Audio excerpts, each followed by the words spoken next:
Minnesota just dropped a legal bombshell. The state's attorney general is suing the Trump administration, accusing DHS and ICE of acting like an occupying force.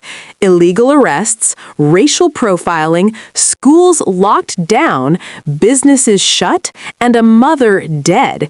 This is no longer politics. This is a constitutional showdown.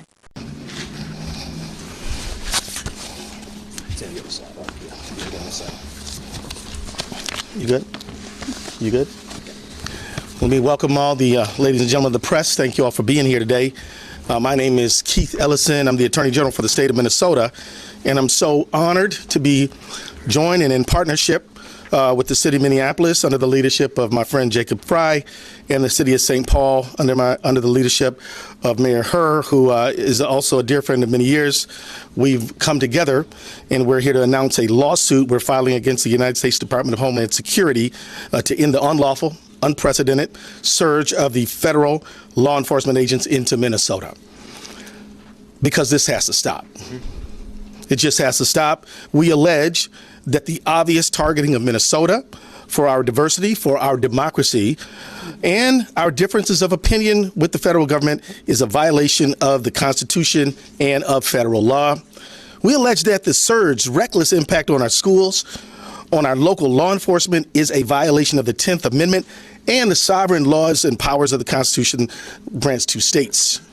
We allege that DHS's use of excessive and lethal force, their warrantless, racist arrests, their targeting of our courts, our churches, houses of worship, and schools are a violation of the Administrative Procedures Act on arbitrary and capricious federal actions.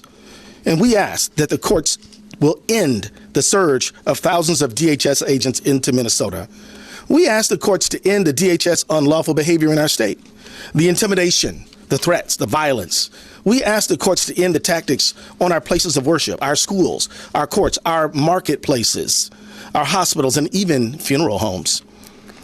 The deployment of thousands of armed mass DHS agents to Minnesota has done our state serious harm.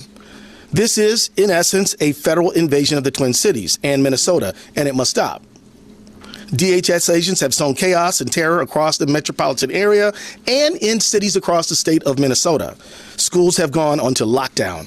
Entire districts have had to cancel school for tens of thousands of students to ensure safety and offer online education because of the students' and the parents' fear of coming into the school. Local businesses are struggling. Revenues are down. And some retail stores, daycares, and restaurants have actually closed because people are afraid to go out and to do their shopping, whether they're immigrants or whether they are citizens of many generations. This surge has made us less safe. Thousands of poorly trained, aggressive, and armed agents of the state, of the federal government have rolled into our communities, overwhelmed our local police departments, and law enforcement agencies should be focused on our public safety, but instead, many are dealing with the aftermath of DHS agents' chaos and violence. I want to thank our law enforcement officers for doing a tremendous job under very difficult circumstances. Not the people, but the federal government. Minneapolis police have had to respond to more than 20 ICE-related incidents, like witnesses seeking people being pulled into unmarked vehicles by men en masse, or ICE abandoning vehicles on the street with people detained inside. This is an unlawful commandeering of police resources. In just 2 days, responding to the chaos ICE has cost the city $2 billion in law enforcement and overtime expenses. 2 days. And I wish I could stop there, but I can't. Because these poorly trained, aggressive, and armed agents of the federal state have terrorized Minnesota with widespread unlawful conduct. They're making unconstitutional arrests and using excessive force. DHS agents have barged into restaurants asking to access secure areas. And when asked to present a warrant, which is required by law, they respond, "We don't need one." DHS agents have arrested peaceful bystanders. They have fired chemical irritants at people obeying lawful orders while exercising their First Amendment rights. They have even done so at some of our most sensitive places, like Roosevelt High School here in Minneapolis.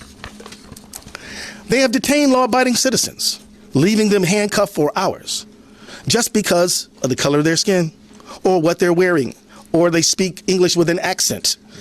And on January 7th, 2026, a DHS agent shot and killed Renee Nicole Good, leaving her children without a mother and her 6-year-old son without either parent. This has to stop. So let's be clear. It never should have started. These agents have no good reason to be here. Minnesota's non-citizen immigrant population is just 1.5%, which is half the national average. Our state's percentage is lower than Utah, Texas, and Florida's, but none of those states have thousands of federal agents swarming their streets or harming their people. The administration says that they're focused on finding criminals. Worst of the worst, they say. But many of the people the DHS is arresting in Minnesota have no criminal history. That fits a pattern. In 2025, 93% of the people arrested by ICE had no violent criminal history, 65% had no criminal convictions at all, and randomly stopping people in the street because their skin color isn't the one that they expect or want isn't doing a thing to help public safety. I've heard the administration talk about fraud. No, not the 43 fraud convictions the president has or the $43 million fraudsters the president has pardoned, but instead saying that ICE is here to look for fraud somehow. You know, we work with federal government all the time, and if the federal government wants to help us with forensic accountants, we're open to that conversation. But these ICE agents who are engaged in the behavior that they're engaged in are not helping public safety at all. Immigration enforcement agents aren't trained to investigate fraud, and randomly stopping people in the street because you don't like their accent isn't going to stop fraud. So enforcing federal immigration law and fighting fraud are just pretexts for this surge. The real reason, it's no secret. Donald Trump and his administration have been targeting people, cities, and states that don't agree with them politically. He singled out Minnesota countless times. He's called us corrupt and crooked. He's attacked our funding to the tune of billions of dollars, which we are challenging. And we fought back, of course. He's attacked programs that Minnesotans rely on and tried to shut them down and pay taxes for. And he's attacked Minnesotans with despicable, racist, xenophobic language. The truth is, Donald Trump doesn't seem to like our state very much. But what's that about? He doesn't like our best in the nation, safe and secure elections. And sometimes he doesn't like who we choose in them. Just last week, Trump claimed that he won Minnesota 3 times, when in fact, he's never won Minnesota. He doesn't like how we take care of each other or how we make sure our kids have enough to eat. He doesn't like the strength that immigrant communities bring to our state. And he doesn't seem to like that we protect our neighbors no matter where they were born. In short, the Trump administration's decision to target Minnesota and Twin Cities is motivated by a desire to retaliate against Trump's perceived political opponents, who are the people of the state of Minnesota and Twin Cities, rather than any good faith concerns about immigration enforcement, public safety, or law enforcement. In conclusion, I didn't have the pleasure and the benefit of knowing Renee Nicole Good, but her friends and family knew her as someone who was kind, someone who loved her family deeply, and someone willing to stand up for her neighbors. That sounds like the Minnesota that I know. The administration wants to paint false political narratives about us, but we know who we are and we know our rights. The Constitution gives Minnesota the sovereign authority to protect health and well-being of every single person who lives on our borders. The Constitution gives us the right to vote for who we want, pray however we want, and be whoever we want, without fear of being racially profiled, assaulted, or killed in our own communities. We're going to defend those rights because, as much as they'd like to believe it, DHS is not above the law, and the people of Minnesota are certainly not beneath it. Let me now bring forward my mayor, the mayor where I go home at night and is doing a wonderful job protecting our city, Mayor Jacob Frey.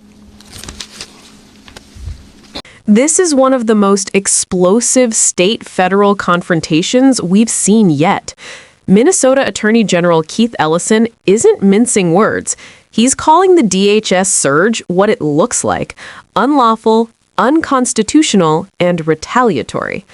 According to the lawsuit, Federal agents flooded Minnesota not because of crime, but because the state dared to disagree politically with the Trump administration.